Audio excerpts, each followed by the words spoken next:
Thank you so much, Morgan, for joining me here.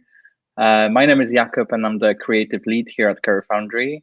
And with me today is Morgan J. Lopez, who is the owner and principal of Polar Notion, a software agency in Atlanta. Morgan is also a CTO for a news story charity, doing very cool and important things there. And in today's talk, Morgan will speak to us about a life as a software engineer, and lots of things around that. So basically tools that you use on the job, and networking and different ways to earn money as an engineer. If you have any questions for Morgan, just put them in the chat, and I'll be back at the very end of the webinar to ask these questions to Morgan. So for now, I'll let Morgan take it away. Thanks again, and see you after the webinar. Thanks. I appreciate the intro. Well, everyone, thanks for taking time to tune in, to join along. A lot of what we cover will be like drinking from a fire hose. So we're going to cover a lot of ground in a very short amount of time. But my goal is actually to leave plenty of time at the end so that you can ask questions and engage. But as we get started, let me pull this up here. I would love to figure out for each of you, what does success look like? So we've got about an hour together, maybe a little bit less. And I would love to know at the end of this time, what is success for you during this talk? You came here obviously with the understanding that we are going to be talking about a day in the life of a junior software engineer, of a developer, a programmer, but specifically, what do you want to know? What do you want to learn? Go ahead and drop that in the chat. I will take a minute and try and touch on a few of these, but I really want to get a sense of what will make this time worth it for you. So if you had to fill in the blank, your talk, Morgan, will be helpful for me if you discuss blank. Put your answer there, type that into the chat. I will give just a couple of minutes here. I would love to know, how do I know at the end of this that I've done a good job and served you well? So please drop into chat what success looks like for you during this call. See some people saying hello from all around the world. This is excellent, excellent. I've got about 30 people in so far, which is awesome. What does success look like for you? Fill in the blank. Yeah, Python versus Ruby versus Java. How do you decide what language to learn? Absolutely. Starting a company, we will talk very briefly about the idea of entrepreneurship. The life that is lived by an entrepreneur is kind of different than that of a software engineer, but that is definitely a valuable path and a viable path there. So we'll touch on it a little bit, but again, the primary topic that we are going to talk about today is a day in the life of a junior developer. Career options. Yes, we will spend plenty of time talking about different pathways and types of businesses that you can work at. So I love that we'll cover that. And then salary positions. Yeah, that will change quite a bit depending on some of these parameters that we'll talk about. Work-life balance. Love it. I think many people have that question, especially in a world of global pandemic, which it's pretty unbelievable that for everyone across the globe, I can bring up something that everyone is feeling and is feeling the impact of, and that has definitely an impact on our lives.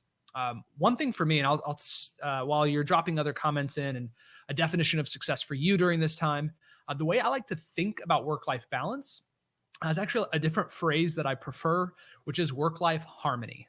Now, I'm not a big music person, but what I know is different music resonates differently with different people. Balance implies a very adversarial relationship where the idea of harmony is all about a balance or an ebb and a flow that I like, that fits what I want, my desires, my goals, my interests. And I like to think of that not on a day-to-day, like did I log 8 hours today and then have personal time, but over seasons of life and our career. And so work-life harmony tends to be a little bit more fitting in the way I like to think about it. But I think all of us, depending on what we're optimizing for in our life, that will look very different, but it's worth considering. Breaking into the first tech job. That actually isn't something we're going to cover in too much detail right now, though I will say a lot of what we're going to touch on is helpful when looking for a job and when performing in your career. So they'll both be helpful, but the primary focus is actually being in the job, not as much about getting that job, though. There are a couple of talks, if you will, that I do have on that topic. And I hope I can follow up there and be helpful. What do you expect with starting with a new company? Yes, yes, yes. I do not know what to learn, but I'm interested in IT. Excellent. Yeah, there's a lot of, I think, just decision paralysis. And so we don't know exactly the right path to take. One thing I would say there when we find ourselves, and this happens all the time throughout life, is we're not exactly sure what to choose. And I would say in those scenarios, the only wrong choice is doing nothing, right? Choosing, because of all the options, I pick nothing. And that in and of itself is a choice, right? We're choosing to not make a move, to not make a change. And a mentor of mine would share that more than anything, because we don't actually know what's the best or the right or wrong, is just focusing on what is the right next step. What is the next thing that I can do that furthers me in the direction that I want to go? And so we'll touch on that. Awesome. Lots of really great things. And we'll be plucking some of these out and visiting these things along the way. But this is very helpful for me to understand what you're looking for and hope to get out of our time together. Let's go ahead and dive in. And in a lot of settings, I would usually get to see lots of faces and people acting out this activity. But I can't. So I'm assuming you're doing this on the other end of the camera. But we're going to do a little activity to get started. If everyone will, please point to the ceiling. So if you point up, I'm going to try and act it out here on the frame. If you point toward the ceiling and spin your finger clockwise. So clockwise is the way that a clock turns, which is to the right. Right. So turn your finger clockwise and keep rotating it. Now slowly bring it down. Bring it down past your face, kind of towards your belly button, and then look down on your hand. Which way is your hand spinning? If you didn't change direction, well, now all of a sudden, though, it is spinning counterclockwise. Let's try it one more time. So point to the ceiling clockwise and then spin it down. Keep your hand moving, move it down towards your belly button. And now it's going counterclockwise. If you will, drop in the chat, what has changed, right? Between pointing at the ceiling and spinning your hand clockwise, and then now when you get it toward your belly button, it's going counterclockwise. What is different? Yeah, it's going the opposite way. Exactly right. Why is that? You didn't start changing the direction of your hand, or at least you weren't supposed to. What has changed between pointing at the ceiling and then looking down over your hand? Our perspective, Dave, absolutely. So the only thing that has changed is your perspective. You're able to see things from a different angle. I bring that up with imposter syndrome because imposter syndrome is the curse of our perspective. The way I would look or think about imposter syndrome is it is the difference between where we think we are today, the skills and abilities that we think we have compared to the skills and abilities that we perceive other people having.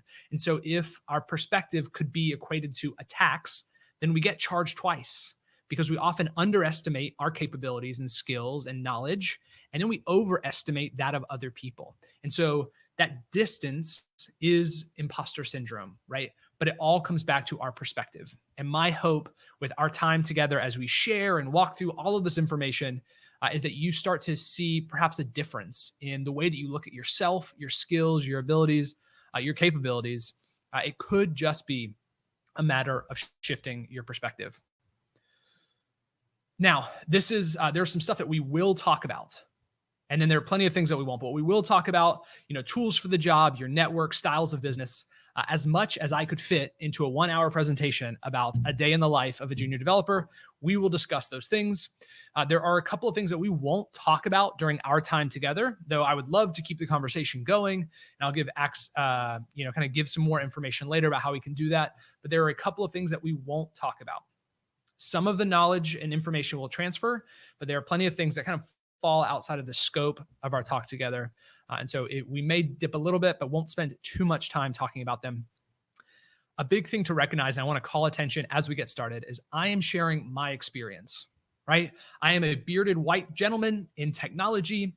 My experience will look very different than yours. I recognize that, which is why I'm not here to prescribe anything to you. I'm just sharing my experience in hopes that you will find something that is valuable, that is inspiring, that is useful, and hopefully changes the way that you are thinking about your background, your skills, and the value that you can bring into technology. I myself am a non-traditional student of technology. I did not go to college to get a computer science degree. I did not start building computers when I was a child. Imposter syndrome. I'll dive back on that in a little bit. A big part of this, though, is recognizing the fact that we come from, perhaps from different careers, different life experience, and we might feel like we're showing up late to the party. Right? Some people have been in technology for years, and this is part of where imposter syndrome starts to creep up, is we feel like we don't have the same value that other people have to provide simply because they've been here longer or because we came from somewhere else. And what I want to call attention to is I believe all of us have unique value to provide. Whether or not we realize it yet, we can provide unique value to technology, in some cases more than people who've been here the whole time. So we will downplay our skills and abilities and experiences, but oftentimes those are the things that actually set us apart in a unique way.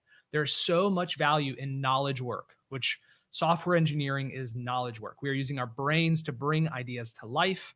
There's value in our different perspectives and our backgrounds, and coming to the table and learning a new programming language in many cases can give you an advantage over somebody who, sure, they've been around for 10, 20 years, but perhaps they actually haven't been learning very aggressively, and they could be, their knowledge could be out of date. And so coming to the table, we are often, kind of pulled into this feeling like an imposter. But I think there's value in shifting our perspective. So I did not come from a technical background. I actually worked my way through college, going to school for early childhood ed. And at night, I was working at Medieval Times, which at least in the United States is a dinner theater. And I was the narrator. So I rode horses and had tights and wore capes. And that is a part of my story and what ultimately led me toward technology. But again, very different backgrounds. And I think that actually has value. Now, this is a mentor of mine. His name is Jason. And while I was working and trying lots of different things very early on, really before I would consider myself a software engineer, he came along and saw some of what I was doing and said, "Hey, I'd like to show you something." And he spent nights, weekends, early mornings investing into me. This was around the time before code schools were very prevalent or becoming popular. And so there wasn't really an option to get a consolidated learning that came through mentors. And so Jason was a mentor of mine. I bring him up because I want to touch on a couple of different value adds that can come from our network. So the first is guides. Jason was a guide for me. I break guides into 3 buckets: the coach, the advisor, and the mentor. To me, a coach is somebody that you pay and they are focused on your performance. Right, so pay, performance. Actually, a therapist or a counselor is a great example of a coach, a mental health coach. You pay them and they're helping you get hopefully better with how you think or perceive the world. And then all the way on the other end of the spectrum would be mentors, people who are invested in maybe more of the whole self, the life cycle of your career. But these are people who have been there, who have some expertise, some perspective, and can guide you along the way. The next is peers, people working shoulder to shoulder with you. And these are people who are perhaps in the same coding bootcamp that you are, or people that introduced you to technology who are also very early in their career. They could be inside of the organization you work at or your counterpart at another organization. But developing a network of these people helps not only helps you stay sane, but also you're able to get more perspective, match more patterns, and see what are some of the trends that are happening in the industry. And then finally, mentees. One of the words that I love, and I think it's often misused, is that of craftsmanship. So craftsmanship, really well-created things. So quality is a huge part of craftsmanship. But leveling up the next generation is another big part of this work that we get to do. That, we could show up every day and do really good work, write great software, become great software engineers. But if we are not investing into the next generation, then the craft, the nature of our work dies with us. And so part of our legacy and the value that we can bring is in having mentees, people we support, juniors, people below us. And these three groups make up a lot of who you interact with day to day in your job. And there are times where if we're not careful, we find ourselves with a very high concentration of either peers and mentees. But guides is really that category that early on, whether you're in code school, you've left, and you've got a job somewhere, are really valuable, not just because they can help point us in a different direction, but often because they can even make introductions and those kind of things on our behalf. All right, so this is Josh. He is a longtime friend and actually became a business partner. So early on in my career, I knew that I wanted to be in technology. I loved solving problems with tech, but I didn't have any experience. Something that we've talked about a lot with our teams is I had an experience dilemma. So I had some skills, I had some abilities, and everyone I talked to who could potentially pay me or give me a job would say, well, hey, tell me, what have you done? What experience do you have? Like, well, that's why I'm here. I hope to get some experience. And then they would reply, well, come back when you get some experience. And where you're trapped, right? Well, how do I get experience if nobody will give me a shot unless I have experience? And, and so the story goes. And for me, how I started to overcome that was actually working on some projects here and there with people who I knew needed the work. They couldn't hire me, but could often pay me something. And so some distinctions that I want to make here are ways to make money. A lot of us, perhaps because we've always been an employee, will default to that posture to try and make money. But what's great about software engineering, even if you're a junior developer, is there are a lot of ways to make money in tech. One is an employee. The other is a freelancer, contracted, either project to project or retainer, maybe doing odd jobs, and then starting a business. This could be a product business, or maybe you're doing service work for other people, but starting a company and founding things is another way of making money.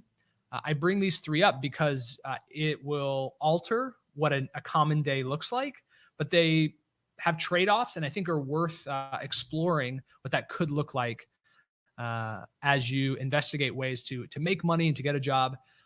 Some of these will appear on common job boards. Other opportunities like this don't necessarily. And so it's worth thinking through that. For me, I've had a couple of different experiences that fortunately dropped into very different types of businesses. So the first job I had doing tech was actually for a coffee company. So they didn't sell technology, they sold coffee. And I was in a support function helping their website and their shopping cart and all of these things that the goal was selling coffee. I supported that pursuit. Then next is Polar Notion. So Polar Notion, as was mentioned in the introduction, as a business that I started in 2012 with a friend, and we were a service company. We were helping other people bring their apps and websites to life. And that was kind of a different style of work.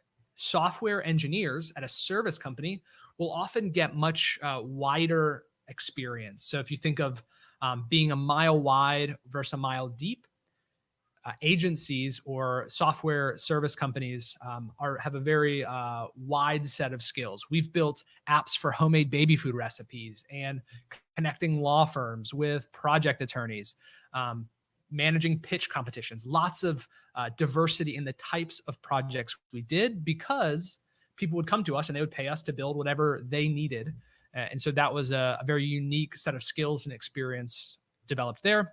And then finally is New Story. So New Story is a nonprofit that is pioneering solutions to end global homelessness. Many of you might have heard about New Story because of our work with a 3D home printer. So it literally prints concrete. But a lot of our work with a New Story is what I would consider a product shop. So we have tools and technology that those are the things that are being championed, developed, and sold. Other people aren't asking us to do them. We are doing them because we believe this is something we want to bring to the world. And so this is a product shop. These are the three different types of businesses. Engineering in these three looks very different. So a product, we sell technology, our technology that we build for other people. Service shops, we build tech for others. And then support.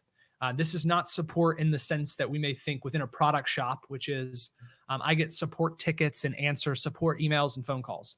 This is technology as a supporting function to some other business. I mentioned that coffee shop, right? They needed a web developer, a software engineer, because they had technology within their business, but the goal was to sell coffee, not sell tech. And so these are three different potential jobs. Product businesses tend to have a strong presence on job boards that software engineers look at. But missed opportunity is often in service businesses and support businesses, and they hire software engineers as well. Now, there's a question around salary. Salary between these types of businesses will vary. It can vary because the margins of that business will vary. It could depend on the size of the team that they have, the size of the budget. But these are different styles of business, and you will see widely different experiences within those different types of shops. An average engineer at our service business may touch 12 to 15 projects a year. On the product side within News Story, we have software engineers who have spent years on one product. Very different. I don't think there's a good or bad. I think it just is worth recognizing that these exist. The next is the size of the business. So there are startup, very early stage, often pre-product market fit, meaning they don't know exactly what or how they're going to sell to who, but they're figuring that out. There's the small to medium-sized business. In America, this is actually the largest segment of the businesses in the market. And then finally, there are corporations, big businesses. Home Depot is one in my hometown of Atlanta, Georgia. The Home Depot actually hires a lot of software engineers. However, the experience of those software engineers, what it is like to work at a corporation like Home Depot, is very different than working at a startup. When we think of onboarding, right? So just getting started in that job. In many cases, startups have kind of an informal process. Maybe you do, maybe you don't have a checklist of things. When you get to your desk, back in the day when we were doing a lot of in-person stuff, maybe you have, a company t-shirt with a mug and a handwritten note from somebody on your desk. In a startup, maybe you show up and the first day they're helping figure out exactly what you're going to do. Wildly different between all of those different segments. Startups often have a very high, they appear a lot on very common job boards and those types of things where software engineers look, but it's worth recognizing that other styles of business have opportunity as well. They might just not be showing up where we instinctively want to look. All right. And then at the end of the day, regardless of the business, the size of the business and the type of the business, the style of engineering at these companies, there are really three paths within the jobs or roles that we can take as a software engineer. The first is an individual contributor. Second, people manager. And finally, a principal engineer.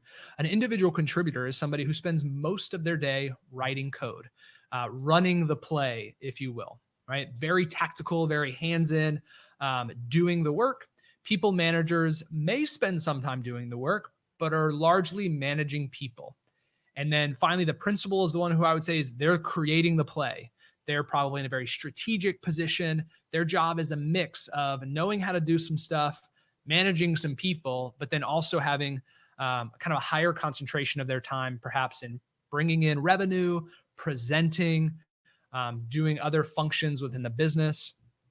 A lot of companies, especially corporations, tend to have a track. And so you start your career as an individual contributor. And then when you do a really good job, you become a people manager. And then maybe one day you'll become a principal, like the VP of engineering or something. But the reality is what a lot of organizations are realizing is the skills needed to do each of these are very different. And the people who enjoy these things are very different.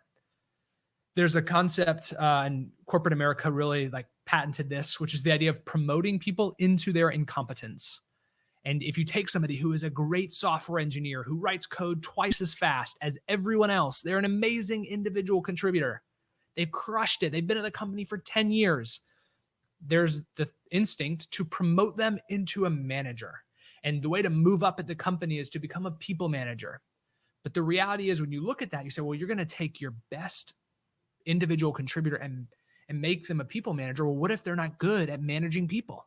What if what makes them a great individual contributor, a great software engineer who is focused day in, day out writing code, is that they actually don't have great social skills, right? That's very different. And so companies are starting to evolve their thinking here and make up more opportunity for people to move up within an organization, either as individual contributors or people managers. There are some people who start down this road. They get a degree or a certification from a code school and look for engineering jobs in hopes that they'll become managers one day. But there are a lot of other paths that could lead to people management, like product owners and those types of things that don't necessarily require becoming a great software engineer first. So it can be very different. All right, a couple of book recommendations because I see some requests over here, and I'll scatter a few more throughout. But as we think about the different jobs and the functions, I'm not going to read these. I would encourage you to screenshot.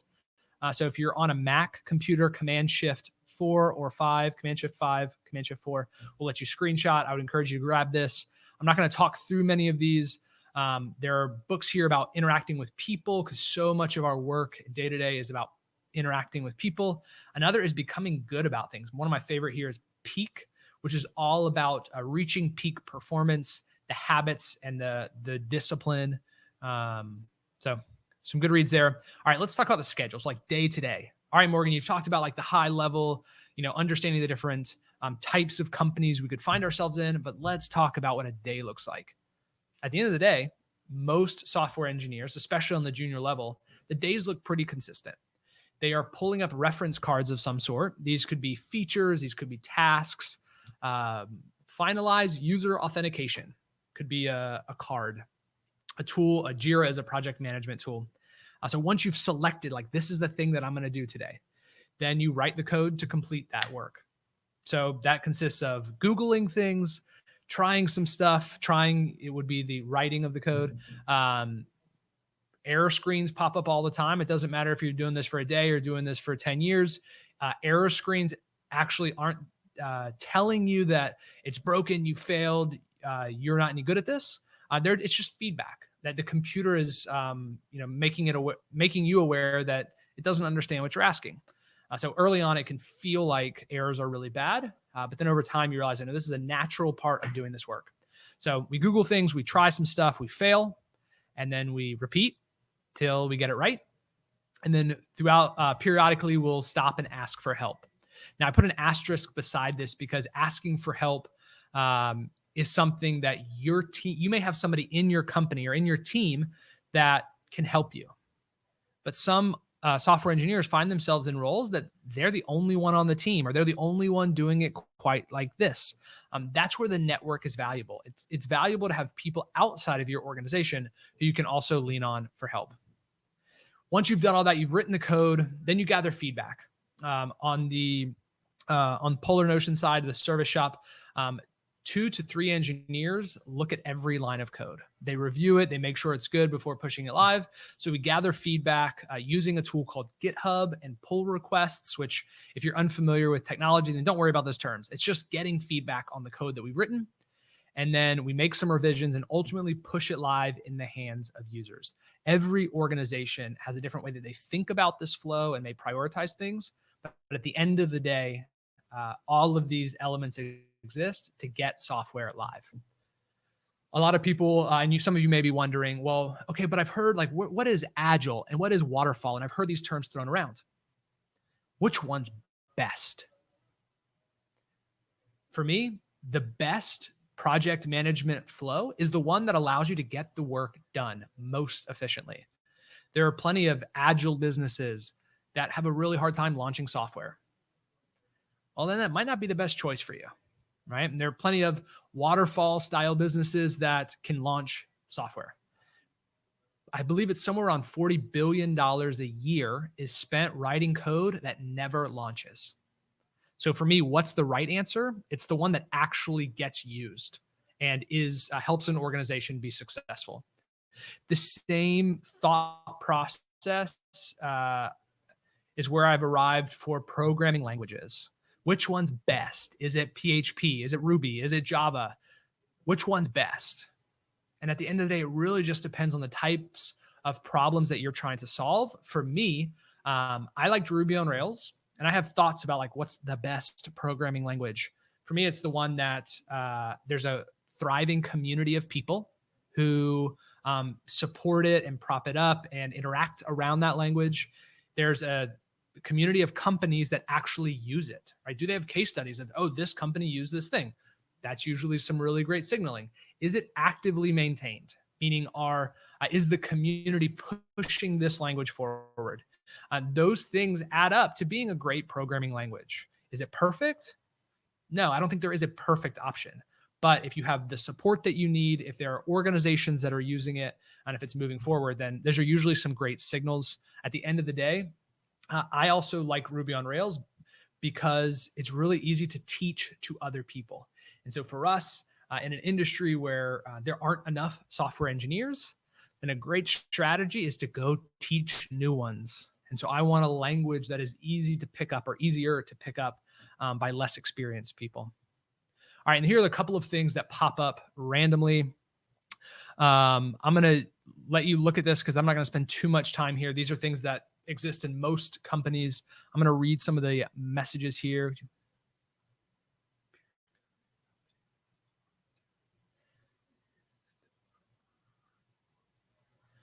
Yeah, cool. So there's a great question around pair programming. Is that part of a normal day? Some companies only pair program. The only code that gets written is when you have two engineers who are there. So that's one end of the spectrum, I would say, is 100% pair programming. On the other end of the spectrum is 0% pair programming. This could be because maybe they just say, we're not going to do it that way, or maybe they don't have enough engineers to do that consistently. There's definitely a spectrum there. Some organizations, that's expensive. Pair programming is a very expensive way to run an engineering organization. And so there's definitely diversity there. I would say that's a great question to add in the interview process. Ask a company, hey, what's your stance on pair programming? I've seen organizations that I think do it really well. And then there are some that I'm like, I think you're wasting a lot of time. And the engineers on this really just have somebody else to blame when things didn't work out. So a lot of it comes down to the execution of things. And then is it common or typical to learn more than one language? Absolutely. Sometimes it's out of necessity. This doesn't do exactly what I want. So when I say I learned Ruby on Rails, that was my web application framework I learned. To write code, I ought to learn at least enough JavaScript to do some stuff within a view in a browser. Also, you're going to probably learn some HTML, CSS. Like these are all different languages that come together to so yeah, you're definitely going to learn more than one, I guess, in that regard, because if HTML is one, well, that's the language of the web.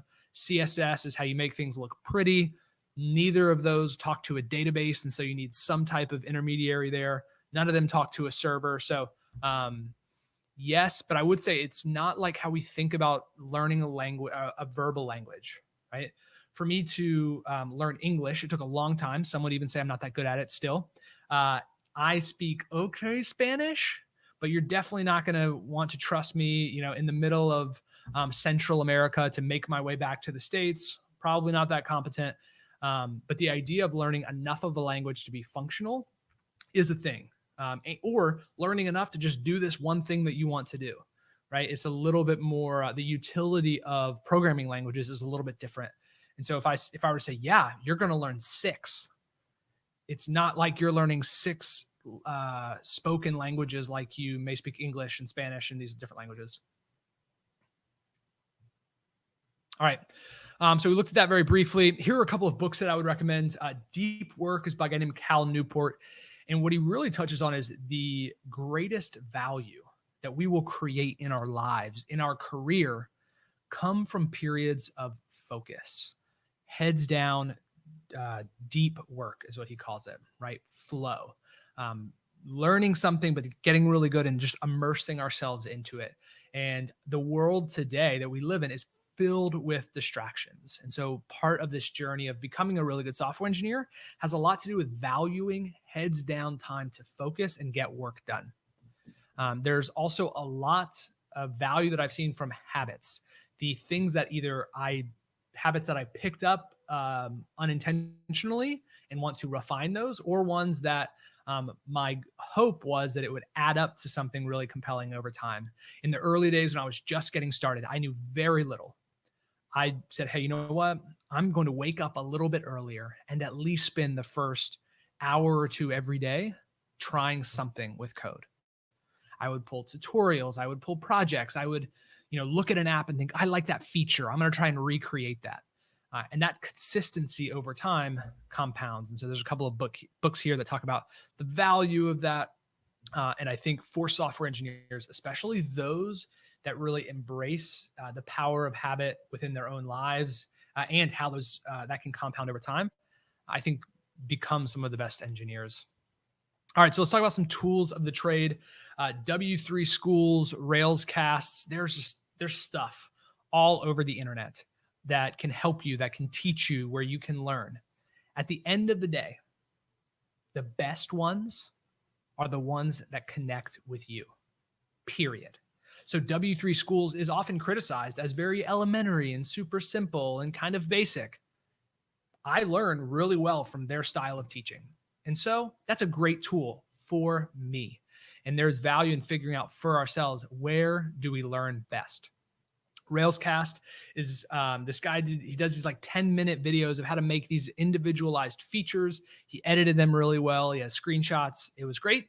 This is a domain-specific resource that I would lean on. So rather than always going just back to Google, there are a couple of places that over time you'll realize, oh, this is a great watering hole or a great place that I can go back to get what I need.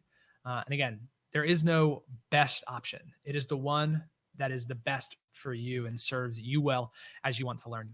Now, I did promise at the beginning that I'm not going to prescribe anything and I'm just going to share from my experience.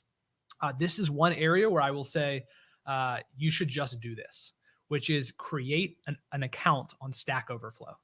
Many of the questions that we ask as developers, answers exist on Stack Overflow. By having an account, even if you're very early, very junior, there are probably questions that are being asked that you could weigh in on, that you could present an answer to. But also, you can ask questions and you can engage. You can upvote answers that you found helpful. I love to upvote things on Stack Overflow that I found helpful because I ask sometimes the same questions weeks or months apart. And if I upvoted the answer I found valuable, every time I come back, it's easier and faster to get to the answers that I wanted. GitHub is a tool that stores code. So when you write code and if you want to collaborate, you would push it up to a tool like GitHub. A lot of early stage, like junior developers, see GitHub as just a place to store code. Like, it's like Dropbox or Box or something that is just a storage place. But the reality is for engineers, the value is so much greater than that. The value of GitHub is collaboration, and pull requests, which is getting feedback on the code that is being written, is one of the main reasons that are the main things that we do with GitHub every single day. As a junior engineer, and this is a great example of a tip that if you are on the job hunt is valuable as well as for those that are doing the work. They have a feature in GitHub that is could be your best friend or your worst enemy, which is the activity log. They break every commit, every line of code that you've saved, they break it into a graph. And it's a little green square. So for every day that you commit code that you save, you get a green box. And the dark green means you've done a lot of activity that day. Engineers that apply for a job that have a very full and a mix of light green days and dark green days, and a lot of what that tells me is a lot of the code that they've written is within my reach, which is great. Whether or not I look at it doesn't matter. It's at least there within reach, and also I can see their consistency. So there might be engineers and people here who, you write code every day. Well, GitHub actually highlights that, and you don't have to have this big flex that says, well, here's how many consecutive days I wrote code. It paints it in a beautiful picture. And so the activity log is a great way, I think, can be some people's best friend. On the flip side, as a hiring manager, if I look at somebody's GitHub account and I don't see a lot of green squares, it immediately raises a question for me of like, well, how much code have they actually written recently? And if we're going to be software engineers, then at some point they've got to write code. And so it works really well in your favor if you have it. All right, we're going to move a little bit quickly because I want to allow at least 15 minutes to go through questions. These are most of the tools. These comprise probably 90 to 95% of the types of tools: a note tool, a text editor. And I'm not going to read this list because it's right here. And I would encourage you to screenshot it if you're interested. For every type of tool, there is a company or a product that allows you to do that thing. Some of these you're going to get to pick. So as a software engineer, at News Story, at Polar Notion, and for most of the companies of like friends that I own or friends that I know that own companies, they let the software engineer pick the text editor. So I like Sublime Text.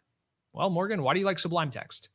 I like it because I know a lot of the shortcuts, the quick keys. I don't have to touch my mouse very much.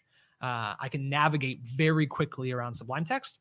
And so I've tried other editors, but it's really hard to switch for me because I know how to navigate very quickly around this tool. And so as I'm thinking about, what is the best tool to use for these things, it's the one that we actually use. So a great project management tool is one that the team actually uses to track projects. And it's one that has quick keys and is easy to navigate and move throughout the product. When it's really clunky to do stuff in technology, we tend to just not do it. And so I prioritize those things. If you're interested, here are mine. So these, I've underlined the ones that either I use most consistently or I like most consistently. As a service shop, we used Asana a lot. I like it because everything's a task, right? It treats all those things the same. A lot of product shops will use something like Jira for project management. So I've highlighted underlined my favorites here. And again, a big, big value add for me and the engineers that I see who do really well. They lean very heavily on their keyboard. They want to navigate the product really quickly. It should be very unobtrusive to use a tool, because what that means is we can actually do the thing that we were trying to accomplish with the tool and not get lost, interacting and trying to just wrangle the tool in. So I've covered a lot. I've got a couple of things coming up that are kind of those soft skills that are really, really important, both in learning and being an incredible software engineer in a job. But the goal is excellence. I'm not sharing these things saying you can only be successful if you do them all. The goal is excellence, not perfection. And so I want to make sure that is worth that sits with you for at least a second. We will not be perfect. If we wait till we have the perfect answer, we're never going to do it because it doesn't exist. The goal is to pursue excellence. There are two things that are very important. This is on the job, and it is very, very important if you are trying to get a job. You've got to make an impression.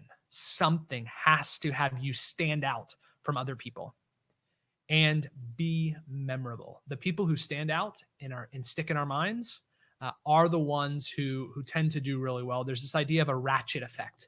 And so if you have plants growing in a field, the one who gets a little bit taller, well, now all of a sudden gets a little bit more sunlight, casts more shade on other people, gathers more of the resources from their root system. And then what happens is they start to ratchet a lot faster. And people who find a way to make an impression and be memorable have an unfair advantage. Now, if I had to back that up a little bit, I would call it a very fair advantage, because I believe everyone can do this. This isn't something that you have to be a math whiz in school or you have to have some giftedness. I believe all of us have ways of making an impression. How do I know that? Well, the reason I included that slide at the beginning of me working at medieval times, riding a horse with a cape, I share that story because it's memorable. That's it.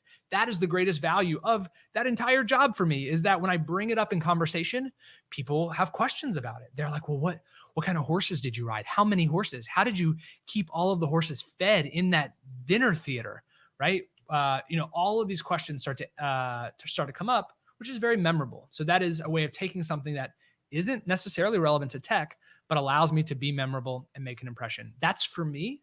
I believe all of us have some form of that thing that we can do to make an impression.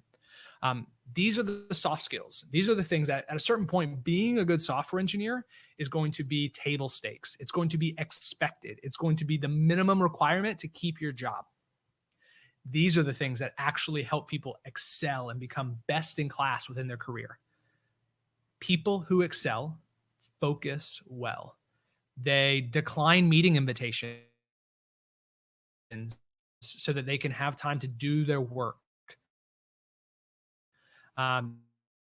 They prioritize work environments that are free distraction to really dive in and for it looks like my connection might be being unstable. So I'm sorry if things, can everybody hear me okay? Maybe just give me a little bit of feedback in the message.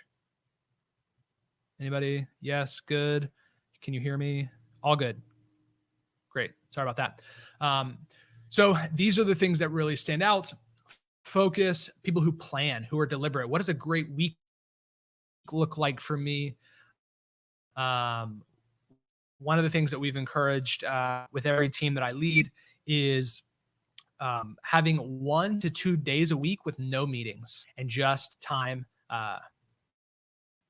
Still getting some connectivity issues. So sorry about that. If you missed some stuff, my hope is the recording will catch it. Let me see. I'm going to turn off my camera in hopes that helps. So if you were really liking watching my facial expressions, I'm going to turn camera off for just a minute. I'm hoping everyone can still hear me. So grab a screenshot of this. I can share more information in the interest of time. But standing out in the work is has a lot more to do with these soft skills than it does the type of code that we write. As an employer, as a hiring manager, it's really hard to assess how good a software engineer is. But I can tell you whether or not they follow up when we have a meeting or exchange an email conversation. I can see how responsive they are. When we go into a meeting to do it, can I tell that they wrote out some questions? Like, these are all things that make it very objective and are pretty defensible ways to really stand out as a software engineer. So a couple of other great books. These are about like the mindset and the thought that we apply to our work. Also, whether you are in a job or you are getting hired for a job, Never Split the Difference is a great book about negotiation. And whether or not we realize it, most of our life is in negotiation. My wife just texted me and said, "Hey, what do you want to eat for dinner?" Well, a negotiation is afoot, because my answer to that would always be pizza, but I know that she'll say no. And so I would respond with a few options perhaps, and pizza is always one of them. And then we begin this dialogue to figure out what to eat for dinner. It's a negotiation, just like our job, just like the salary that we get at our work, and also just like advocating for our ideas within the workplace. So a couple of great books here to check out. I would encourage you to screenshot this or grab the slides afterwards. I have 2 closing pieces of advice or recommendations that I would share with you. These are things that have served me very well when I look back across my career. The first is be consistent.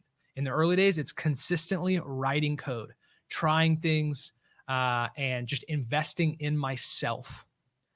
On the job hunt, you might have experienced this tension yourself, but there's the idea of learning versus earning. There are jobs that you can get and sometimes get paid very well, and they're not interested in paying you to learn. They want you to produce. Other jobs, you'll get a lot of opportunity to learn and challenge and stretch yourself. And so very different outcomes, but consistently learning is very valuable.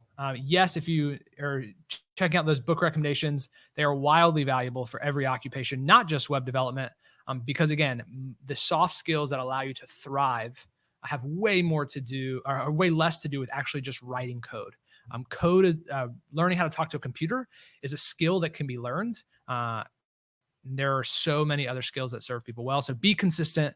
And then finally, be bold. I love talking to code school students and people who are considering transitioning into this career because they're doing something. There's some level of discontent in the work that they're currently doing, in the past decisions that they've made, and the opportunity that they see ahead, and they are making a change, which taking action on a change in your life, in your career, is really, really huge. But what I would say is that shouldn't end. Always looking for ways to be bold, try new things. That has served me very well. It's taken me everywhere from starting a business to helping craft solutions to end global homelessness, and to be in conversations at that scale and that significance. And when I look back, the consistency helped put me in that position, but also being willing to go for things that made me uncomfortable was very valuable. All right, we covered a lot of ground here. I would say this is probably like 5% of the thoughts and things that I would love to share with you. Effectivelyhuman.tech is actually Effectively Human is a podcast that we launched. We will also be producing kind of more bite-sized stuff if you don't have the whole hour to invest like you did today. Effectivelyhuman.tech is where you can check things out. And then I would love feedback. We are going to do questions here, but I'm going to drop in chat a request. If you could it takes seconds to give some feedback. What was most valuable? What did you take away from this? And what is one thing I could do better next time? I would love to hear from you to see ways that I can improve, because just like you, I am looking for ways of getting better, of leveling up. And so getting your feedback is the best way for me to do that. And then, yes, I've got a reminder here for myself to share some other links if you are interested in checking out more things. Oh, the comments look so terrible on here. It looks like, let me see if I can delete that. Let me try again. I think, yeah, if you post them one by one. Cool. And let me turn back and on it's just me. camera. Morgan, thanks so much. That was fantastic and so inspiring. I actually recently started studying our Career Foundry web development course.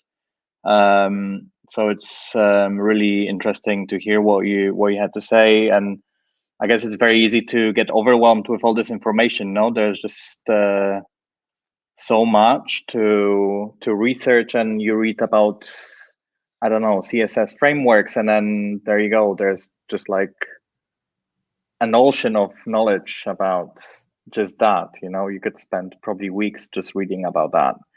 But yeah, it's really comforting to hear that just doing something and learning is a great start.